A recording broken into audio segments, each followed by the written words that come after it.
성경은 가장 싫어하는 죄가 우상숭배라고 말하고 있습니다. 10계명의 제1계명이 무엇이죠? 너는 나 외에는 다른 신들을 내게 두지 말지니라. 하나님은 이 세상을 만드신 창조주 하나님이시기 때문에 피조물인 우리가 하나님만을 경배하고 하나님만을 예배하기를 원하십니다. 출애굽기 20장 3절에 나오는 그 다른 신들, 이 말은 우상을 말하고 가짜 신들을 말하죠. 출애굽기 32장을 보면 모세가 시내산 올라가죠. 그때 이스라엘 백성들이 모세 지도자가 부재한 사이에 기다림이 지쳤습니다. 그리고 그들의 불안 심리를 견디지 못하여 어떻게 했습니까? 신을 상징하는 금송아지를 만들죠. 대체물인 우상을 만들었습니다. 그래서 기독교에서 말하는 이 우상이라고 하는 것은 대체물이에요. 사회학에서는 대체 종교라고 말을 하고 있는데, 하나님보다 더 사랑하는 대상, 하나님보다 더 의지하는 대상은 기독교에서 우상이라고 말하고, 쉽게 말하면 가짜 신들입니다. 대체물입니다. 그렇다면 오늘날의 우상은 무엇일까요?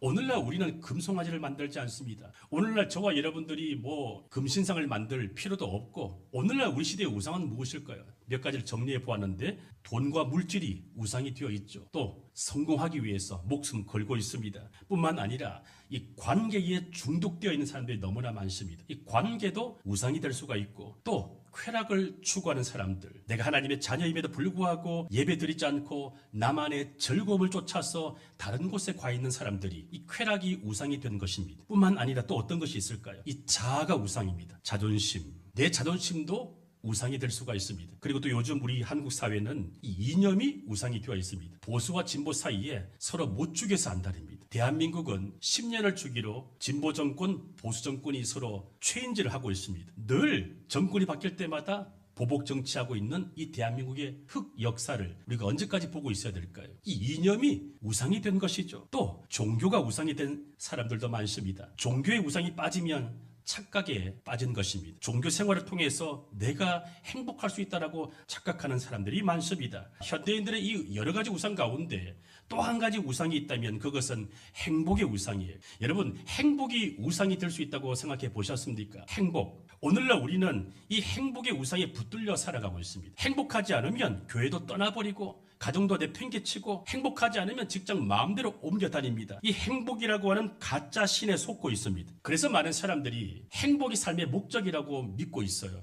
여러분, 행복이 삶의 목적일까요? 행복은 권리가 아닙니다. 행복해지면 감사한 일이고, 행복하지 않아도 삶의 의미만 있다면 얼마든지 견딜 수가 있는데, 수많은 사람들이 행복을 삶의 목적으로 착각하고 있습니다. 하이델베르크 요리 문답을 보면 우상에 대해서 이렇게 정의합니다. 우상 숭배라고 하는 것은 하나님 대신에 혹은 하나님 옆에 어떤 대상을 신뢰와 행복의 근원으로 삼는 것이다. 여러분들에게는 무엇이 행복의 근원입니까? 자식입니까? 손주입니까? 돈과 물질입니까? 성공입니까? 아니면 관계입니까? 아니면 내가 즐거워하게 되는 어떤 레포츠와 향락 쾌락입니까? 종교입니까? 아니면 내 자아입니까? 어떤 분은 교회에 오는 이유가 행복하기 위해서라고 말합니다. 그 말은 반은 맞고 반은 틀린 거예요. 제가 목회를 하면서 많은 분들이 그럽니다. 목사님, 저 행복하기 위해서 교회를 가는데 행복하지 않아서 너무 힘듭니다. 그렇게 말할 때마다 어떻게 멘토링을 해야 될지 몰라서 그냥 웃으며 공감해 주었지만, 제 안에서는 거룩한 분노가 올라올 때가 있습니다. 여러분, 행복하기 위해 교회를 오는 것이라면 행복하지 않으면 교회를 떠나야 할까요? 행복하기 위해서 결혼하는데 행복하지 않으면 그 결혼 생활을 포기해야 할까요? 행복이 과연 목적일까요? 예수를 정말로 제대로 믿고 따르면 고난이 있어요, 없어요? 십자가가 있습니까, 없습니까? 예수님 말씀하시기를 아무든지 나를 따라오려거든 자기를 부인하고 에고, 자아를 부인하고 자기 십자가를 지고 나를 따를 것이니라. 다시 말하면 십자가 없이 예수를 믿을 수가 없는 거예요. 그러면 행복하지 않기 때문에 예수를 부인하시겠습니까? 아이들이 사춘기가 되면 이 성장통을 경험합니다. 무릎이 아파요. 그 성장통이 오는 것처럼 우리의 영혼도 이 자라가려면 영혼의 성장통이 있습니다. 많은 사람들이 그 성장통이 오면 굉장히 힘들어하고 시험에 빠집니다. 종교 생활은 영적 근육이 필요 없습니다. 그런데 신앙생활, 영성생활을 하려면 이 영적 근육이 만들어지는 그 과정, 인고의 시간이 있습니다. 그 영적 근육을 만들기 위해서 훈련을 받아야 돼요. 이 훈련을 받으면 힘들어요, 힘들지 않아요? 힘들죠. 그러면 힘들다는 이유로 훈련을 포기하고 그저 한평생 영적인 어린아이로 사시겠습니까? 제가 99년도부터 탁구를 쳤습니다. 저는 시합을 나가면 5부예요. 1부부터 8부까지가 있는데 어떤 분들은 10년 만에 밑바닥에서 1부까지 올라가는 분이 있고 어떤 사람은 30년 탁구를 쳐도 늘 최하위 부수에 머물러 있는 사람들이 있습니다. 이유가 무엇일까요? 열심히 훈련을 받고 돈을 지불하고 시간을 투자해서 레슨을 받은 사람은 훈련을 받은 사람은 정상까지 올라가고 그저 훈련을 회피하고 절탁 동네 탁구만 하면 늘 그 수준에 머물러 있더라는 사실입니다. 선택은 여러분들의 몫입니다. 행복하면 좋겠지만 그렇다고 해서 행복이 없어도 불행하여도 여러분 나쁘게 생각하지 마십시오. 삶의 목적은 행복이 아닙니다. 삶의 목적은 의미의 발견이에요. 행복이 절대로 권리가 아닙니다. 2024년 통계청 자료를 보니까 대한민국의 40대 사망 원인 1위가 자살이었습니다. 2위가 암이었습니다. 그때 남성들, 제일 일 많이 하는 사람들이 저런 비극을 맞이하고 있는 대한민국의 현 주소입니다. 자살 원인을 살펴보니까 행복하지 않았어. 삶의 만족도가 없었어. 이것이 원인이었습니다. 여러분 자살한 사람들 가운데 기독교인이 없었을까요? 자살한 사람들 가운데 예수 믿는 사람들 없었을까요? 왜? 예수를 믿고 있음에도 불구하고 똑같이 자살을 선택했을까요? 만약 그가 죽고 싶어 할 때, 너무 고통스러워서 삶을 포기하고 싶었을 때 함께 울어줄 공동체가 있었다면 그가 자살을 선택했을까요? 아무도 혼자 울지 않는 교회는 그래서 필요한 겁니다. 이런 책이 있습니다. 책 제목만 기억하면 좋겠습니다. 너무 죽고 싶어서 너무 살고 싶어요. 이 책은 장래가 촉망되던 20대 후반 청년이 직장 생활을 하다가 따돌림과 괴롭힘을 당하여 견딜 수 없는 고통 가운데 죽고 싶어서 우울증으로 죽고 싶은 그 절망과 고통을 말씀으로 이겨낸 훈련의 기록이에요. 말씀으로 부딪히고 실험하면서 이겨낸 훈련의 일기장입니다. 여러분 행복하지 않다고 해서 절망하지 마십시오. 행복하지 않다고 해서 죽지도 마십시오.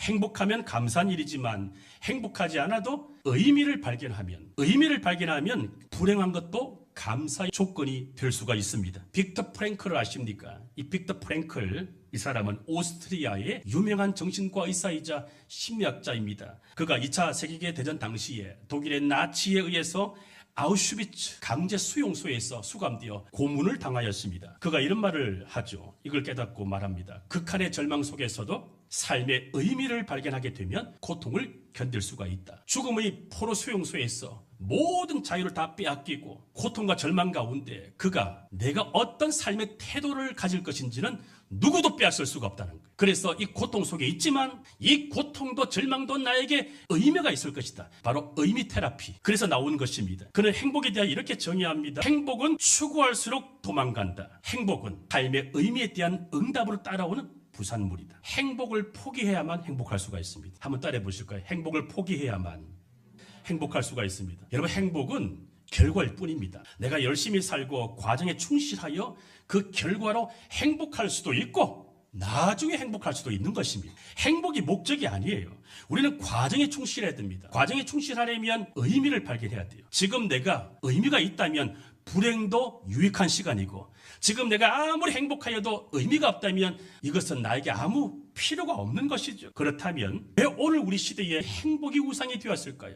왜 수많은 사람들, 특히 예수 믿는 사람들조차 행복의 가짜신을 쫓아 살아가고 있을까요? 그 이유는 첫 번째로 행복이 소유에 있다고 생각하기 때문에 그렇습니다. 소위 말하면 세속적인 행복론, 이것 때문입니다. 돈이 있으면 행복하고 성공하면 행복하고 남들에게 인정받으면 행복하고 부동산 집이 있으면 행복하고 좋은 차를 타고 다니면 행복하고 화려한 옷을 입고 멋진 옷을 입으면 행복하다고 생각합니다. 물론 행복하죠. 하지만 이 행복은 소유 가치를 통한 행복론입니다. 철학자 에리 프롬을 아십니까? 이 에리 프롬이 쓴 책이 있어요. 소유냐 존재냐. 이 책에서 이렇게 말합니다. 현대인은 존재의 가치보다 이 내면의 가치보다 소유의 가치가 행복의 기준이 되었다. 사람들은 소유가 줄어들면 불행하다고 여깁니다. 그래서 매출이 줄고 연봉이 줄고 그래서 소유가 줄어들면 불행하다고 느낍니다.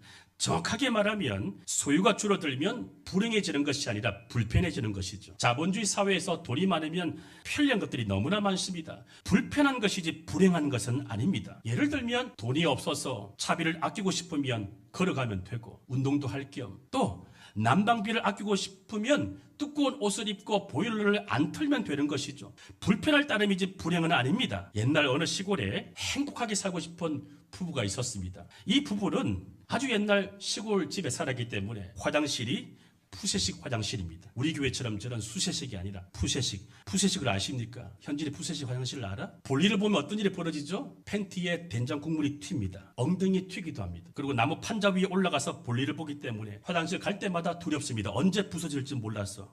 어느 날 옆집에 가보니까 수세식 화장실이 있는 겁니다. 그러니까 이 두 부부가 죽도록 일을 해서 허리띠를 졸라매고 열심히 일을 해서 돈을 벌었습니다. 왜요? 수세식 화장실로 개조하기 위해서.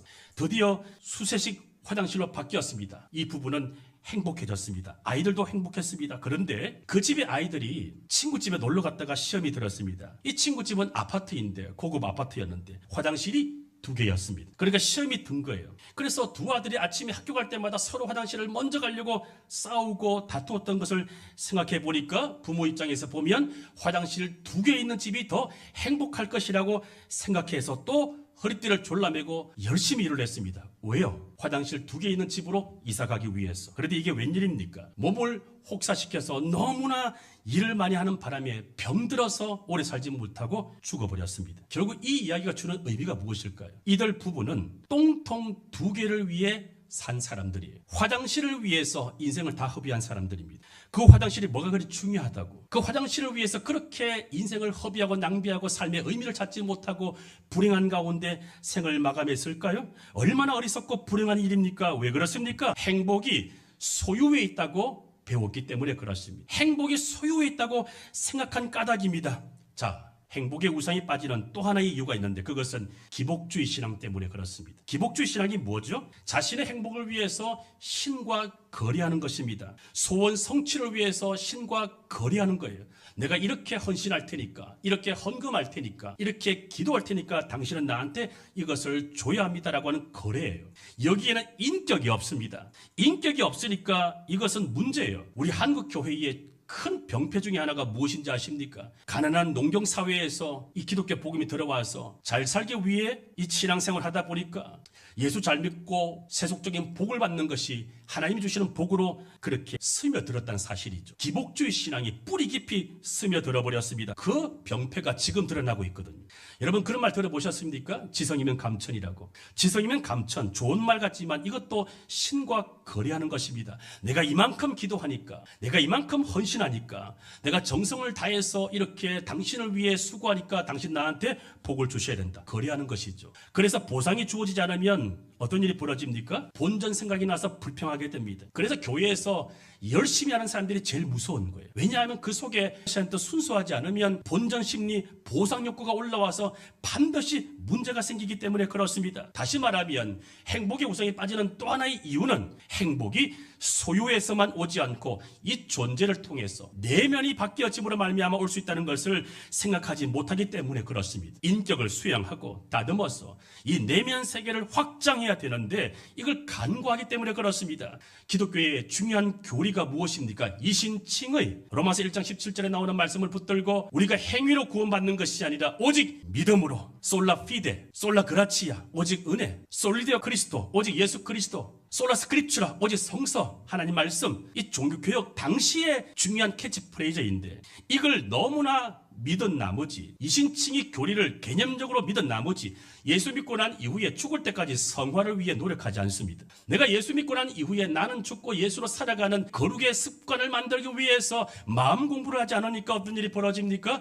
교회 다니는 사람들이 더 불행해 보이는 거예요. 예수 믿고 있는 가정이 더 불행해 보이고 맨날 교회 안에 갈등과 분열의 온상이 되어버렸습니다. 저는 기장척 출신의 목사님, 한신교회를 설립한 이중표 목사님을 제가 존경하고 좋아합니다. 이중표 목사님이 우상을 타파하고 그리스도 안에서 행복하기 위해서 별세 신앙을 강조했습니다. 한번 따라해 보십시오. 별세 신앙. 이 별세라는 말은 별세, 세상과 이별하다 혹은 세상과 구별됐다. 자, 세상 사람들은 별세 그러면 죽었다. 그 사람 세상을 떠났다. 이렇게 해서 부정적인 의미로 쓰고 있지만 별세야말로 우리 기독교인들이 행복하기 위해 붙들어야 될 진리입니다. 뒤에 나오는 내가 아닌 그리스도, 갈라디아서 2장 20절을 살아낼 때 이것을 터득하게 되는 것이죠.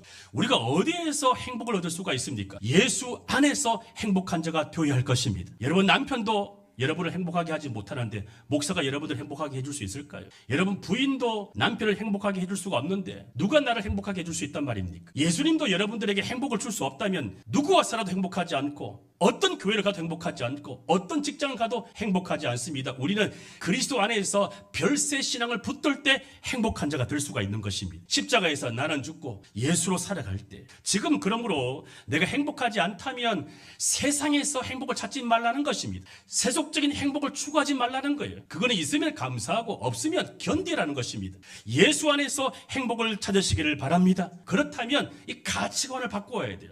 세속적인 가치를 통한 행복을 추구하지 말고 십자가에서 나는 죽고 예수로 살아가는 자가 되어야 하는 것입니다. 저와 여러분들이 성도라면 언제 가장 행복할까요?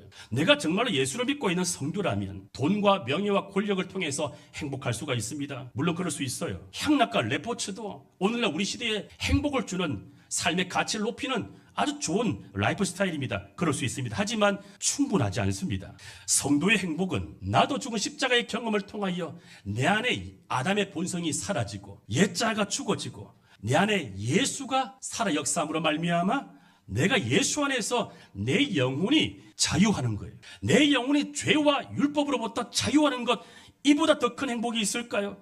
이 행복은 기복신앙을 통해서 절대로 누릴 수 없는 행복입니다. 오직 십자가를 통과한 자만이 누릴 수 있는 참된 행복입니다. 그래서 기독교는 행복보다 축복을 강조합니다. 행복은 영어로 happiness, 어원이 happen, 우연히 일어나다. 다시 말하면 행복이라고 하는 것은 횡재입니다. 되었던 것, 당첨되는 것은 횡재입니다. 내가 좋은 사람 만나서 밥을 한 그릇 얻어먹는 것은 횡재입니다. 길거리에서 돈을 줍는 것은 횡재예요. 우리가 추구해야 될 것은 행복, 횡재가 아니라 블레싱, 축복입니다. 이 블레싱은 블리드, 피 흘리다에서 나왔습니다. 다시 말하면 기독교의 가치관은 무엇일까요? 피 흘림의 대가가 있는 가운데 십자가를 통과하여 예수의 부활이 내 부활 될 때 경험하게 되는 자유와 평강임을 기억해야 됩니다. 바울이 이것을 깨닫고 고백하죠. 로마서 8장 18절. 자, 읽어보기 바랍니다. 시작. 바울이 예수를 믿고 난 이후에 고난의 연속 아닙니까? 40에 하나 감한매를 수없이 맞고 감옥에 갇히고 굶주리고 또 자기가 유대인 출신인데 유대인들에게 배신당하고 로마 시민권자인데 로마로부터 또 고통을 압제를 받는 이 바울이 뭐라고 고백합니까? 내가 지금 겪고 있는 현재의 고난 행복하지 않지만 하지만 이것은 장차 나타날 영광, 십자가의 끝에 부활이 있는 것처럼 앞으로 나타날 영광에 비하면 지금의 고난은 아무것도 아니다. 여러분은 피 흘림의 대가가 없는 횡재를 원하십니까? 그 세속적인 행복을 쫓아 인생을 허비하시겠습니까? 아니면 십자가의 고난이 가혹하고 힘들지만 피 흘림의 희생이 따르지만 진짜 축복을 원하십니까? 과연 우리가 성도로서 그러면 어떻게 해야 이 행복의 우상에 함몰되지 않고 행복의 우상을 타파하고 저와 여러분들이 축복받는 인생이 될 수 있을까요? 첫 번째로 자족을 배워야 합니다. 한번 따라해 보십시오. 자족을 배워야 합니다.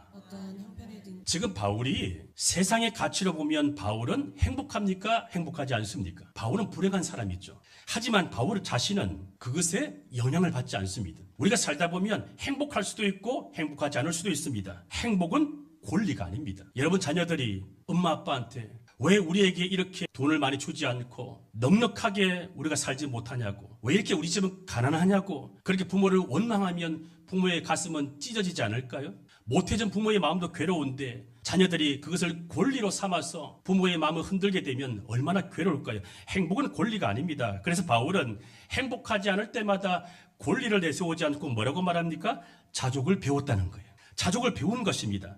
여러분 우리가 소유를 많이 얻게 되면 물론 행복하죠. 자본주의 사회에서 살고 있으니까 돈으로 안 되는 것이 별로 없잖아요. 그런데 내 마음대로 돈을 많이 벌 수 있습니까? 돈 잘 버는 것도 은사입니다. 돈 버는 것은 기독교에서 말하는 것은 은사예요. 나한테 그런 은사가 없어요. 그러면 불행해야 됩니까? 돈을 많이 못 번다고 해서 불행으로 여기고 늘 남을 원망하고 시대를 탓하며 부모를 탓해야 될까요? 어떻게 하면 좋을까요? 내가 아무리 노력해도 더 많은 소유 가치, 돈을 더 벌 수 없다면 무엇을 추구해야 될까요? 20대, 30대, 40대까지는 그렇게 소유를 더 얻기 위해 불나방처럼 막 달려가지만 이제 넘어가면 가치관을 바꿔야 돼요. 많은 소유를 통하여 얻을 수 있는 행복도 있지만 내 욕심을 줄이는 거예요. 자족을 연습하는 거예요. 그럼 똑같아지잖아요. 생각해 보세요. 소유 가치를 많이 얻어서 그래서 세속적인 행복을 추구하면 좋은데 그럴 수 없다면 내가 도둑질을 해서 빼앗아야 됩니까? 남을 짓밟아야 됩니까? 내 안에 있는 욕심을 줄이는 거예요. 이게 바로 자족입니다. 바울은 이것을 실천하는 것입니다. 그래서 이 자족은 배움을 통하여 도달하게 되는 내면의 성숙을 말합니다. 한번 따라해 볼까요? 자족은 배워야 합니다. 우리가 살다 보면 외부의 조건이 충족되어서 많은 소유를 얻게 되어 그래서 만족하게 되면 좋겠지만 그럴 수 없을 때에는 오늘 바울이 우리에게 알려준 것처럼 자족을 배워야 됩니다. 자족을 배우고 실천함으로 말미암아 욕심을 다스림으로 인하여 행복할 수 있다는 거예요. 여러분, 자족을 배우고 훈련하게 되면 어떠한 형편에 있든지 전천후 인생이 됩니다. 한번 따라해 보십시오. 전천후 인생. 전천후 인생이 되면 자동차가 앞바퀴 뒷바퀴가 다 굴러가게 되면 비탈길도 올라갈 수 있는 것처럼 우리의 인생이 자족을 배우게 되면 전천후 인생이 됩니다. 그래서 부유해도 교만하지 않고 가난해도 낙심하지 않습니다. 왜 하나님이 나한테 돈을 안 주시는지 아십니까? 너는 돈 주면 나를 버릴 것을 하나님이 아시기 때문에 그렇습니다. 여러분, 부자 되기를 원한다면 가난해도 자족할 줄 아는 연습이 되어야만 하나님이 우리에게 부여를 허락하실 것입니다. 빌립보서 4장 12절을 보십시오. 나는 비천에 처할 줄도 알고 풍부에 처할 줄도 알아. 모든 일, 배부름과 배고픔과 풍부와 궁핍에도 다 처할 줄 아는 일체의 비결을 배웠노라. 이 말씀이 어떤 말씀인가 하면 쉽게 말하면 그런 말씀이에요. 자, 이 컵이 모양이 어떻습니까? 동그랗습니까? 아니면 네모났습니까? 동그랗죠. 물은 그 컵이 동그란 컵이면 동그란 모양이 나오고 네모난 모양이면 네모난 모양이 나옵니다. 물은 유연합니다. 물처럼 어떠한 상황에 있든지 적응할 수가 있고 그 환경에 내가 익숙해질 수가 있으면 그게 바로 전천후 인생이죠. 우리가 이 자족을 배워야만 바울처럼 이런 인생이 될 수가 있는 것입니다. 제가 부목사 시절에 신용카드를 10년 동안 사용하지 않은 적이 있었습니다. 결혼하고 나서 물질의 연단을 받으면서 이 소비를 줄이고 자족을 연습하기 위해 한창 지출이 많이 필요한 그때 한번 10년 동안 신용카드를 쓰지 않았습니다. 처음에는 너무 불편하더라고요. 차를 타고 다니다가 걸어 다닐 때 얼마나 불편할 거예요. 신용카드가 없으니까 너무 불편했습니다. 하지만 시간이 지나니까 익숙해지더라고요. 그때 자족을 연습한 결과 생활 습관이 바뀌었습니다. 어떻게 바뀌었을까요? 있으면 쓰고 없으면 안 쓰고. 옛날에 어떻게 했죠? 쓰고 싶을 때 돈이 없으면 카드로 긁었단 말이죠. 그런데 이게 없으니까 기도하게 되더라고요. 하나님, 까마귀를 보내주십시오. 까마귀 보내주시면 감사하고 안 보내주시면 자족하고. 행복의 우상을 타파하는 두 번째 방법은 사도 바울이 우리에게 소개합니다. 주님과의 관계 회복이에요. 자, 한번 따라해 보십시오. 주님과의 관계 13절을 보십시오. 같이 한번 읽어볼까요? 시작. 주시는 자 안에서 내가 모든 것을 할 수 있느니라. 여러분, 이 빌립보서를 사도 바울이 어디서 기록했습니까? 감옥 안에서. 그런데 바울은 빌립보서 4장 4절에서 기뻐하라고 말합니다. 감옥 안에 있는 사람이 감옥 밖에 있는 사람을 목양하고 있습니다. 바울은 주님 안에 있었기 때문에 자신의 몸은 감옥 안에 있었지만 그 주님과의 관계 때문에 행복하였습니다. 행복의 원리는 관계에 있습니다. 관계 열매예요. 바울은 내게 능력 주시는 자 안에서 모든 것을 감당할 수가 있다. 부유해도 교만하지 않고 가난해도 비굴하지 않는 전천후 인생이 되었다고 말합니다. 여러분, 기독교의 영성은 관계의 영성이에요. 관계. 자, 예수 그리스도를 구주로 믿고 내 삶의 주인으로 모시게 되면 나와 하나님과의 관계가 회복됩니다. 그러면 나와 나 자신과의 관계가 회복됩니다. 그래서 내 안에 있는 죄와 상처로부터 자유하게 돼요. 그러면 어떤 일이 벌어질까요? 나와 타인과의 관계가 회복됩니다. 부부관계가 좋아지고 자녀와의 관계가 좋아지고 직장에서 교회에서 어디를 가든지 피스메이커가 되고 트러블 메이커가 되지 않습니다. 그 다음에 어떤 관계가 회복될까요? 나와 자연과의 관계가 회복됩니다. 세상 만상이 달라 보입니다. 이런 사람은 이런 찬송을 좋아하죠. 참 아름다우라 주님의 세계는 저 솔로몬의 옷보다 더 고운 백합화. 주 찬송하는 듯 저 맑은 새소리 내 아버지 지으신 그 솜씨 같도다. 여러분들이 정말 예수를 믿고 구주로 영접하여 예수님이 내 삶의 주인 된다면 하나님과의 관계가 회복되어서 예배를 사모하게 될 것입니다.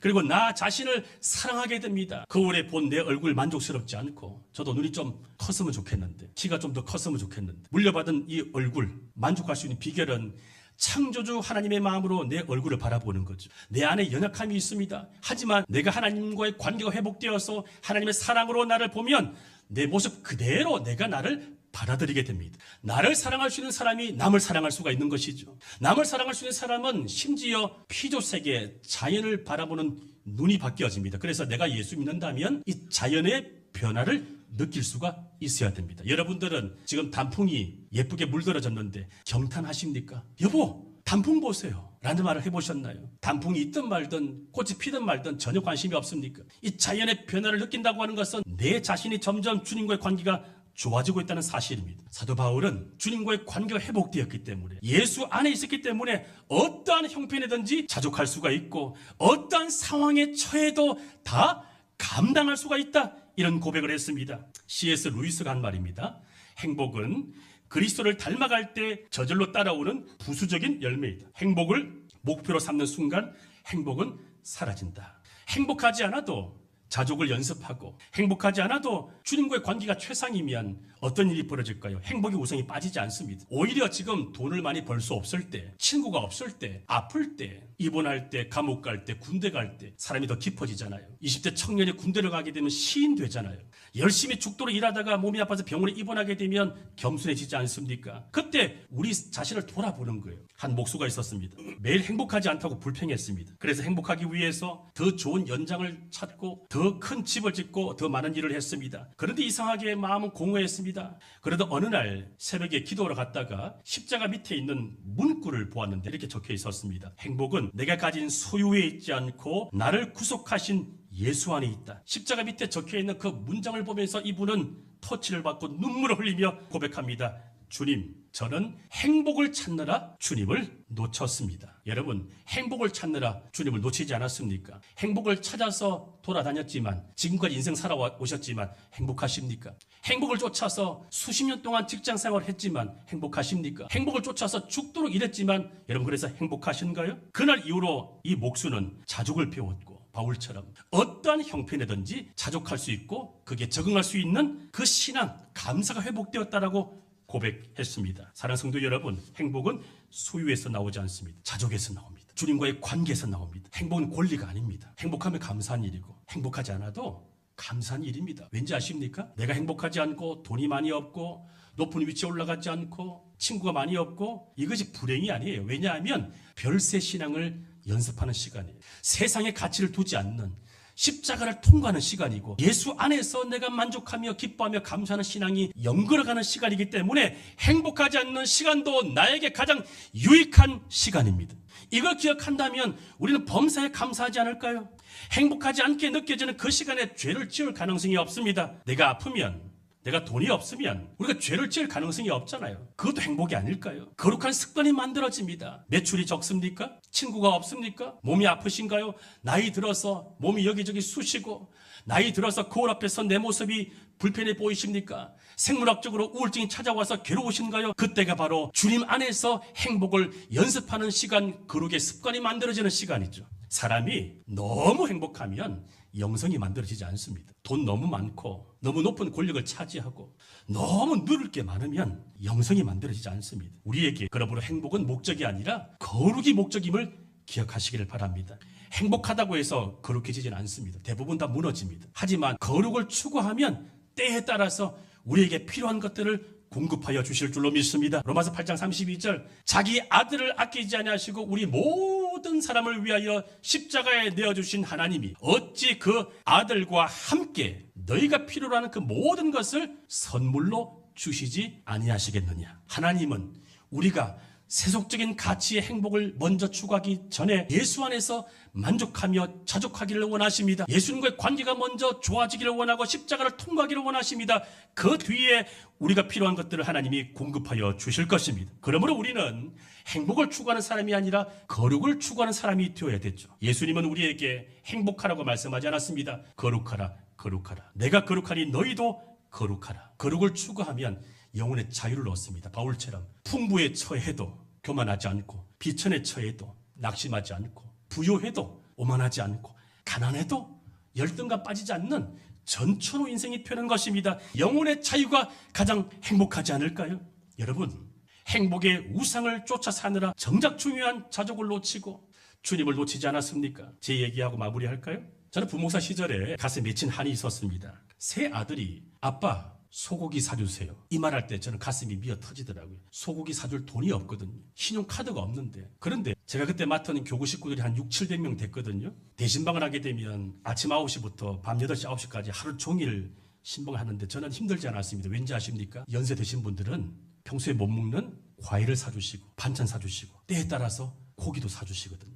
그러니까 대신방이 저는 기다려졌습니다. 왜냐하면 주의 말씀을 나누고 위로하고 격려하고 나면 또 그분들이 감동을 받아서 이렇게 베풀어 주시니까 어느 날 제가 자족을 실천하기 위해서 새 아들을 이 교회로 데리고 왔습니다. 저희 집 새 아들은 아빠가 대형 교회 부목사인 것을 자랑스러워했습니다. 그래서 이 아들을 주일 외에도 수요 예배와 금요 기도에 데리고 왔습니다. 학원에 보내지는 못하지만 아빠는 너희들에게 교회로 인도할 수가 있다. 그래서 수요 예배와 금요 기도에 예배 드릴 때 찬양을 하지 않습니까? 그래서 찬양에 푹 젖어들게 만들었습니다. 그리고 나면 밤에 롯데리에 가서 햄버거 하나 사주고, 그리고 예배 드리고 나면 아내가 또 이렇게 기도를 더 많이 하니까 교회 넓은 마당에서 아이들 뛰어놀아요. 근데 저희 집 아들이 새 아들이 있다 보니까 다른 목사님들의 아이들까지 합세하면서 부모들이 예배 드리는 시간에 그 교회에서 아이들을 위한 프로그램을 만들었어요. 전도사님 한 명 배치해서. 그게 지금도 정착되어 있습니다. 지나고 보니 이 가난이 나쁜 것만은 아니었습니다. 그 가난 때문에 자족을 연습하게 되었고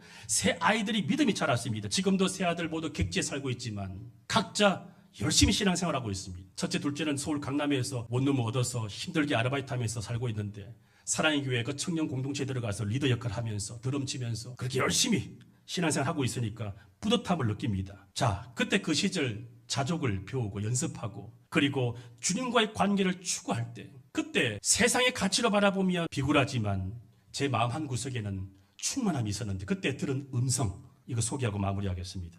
사랑하는 종아, 너는 너의 행복을 소유에서 찾지 마라. 나에게서 찾으라. 너가 그렇게 살아야만 너를 따르는 성도들도 보고 배우지 않겠니?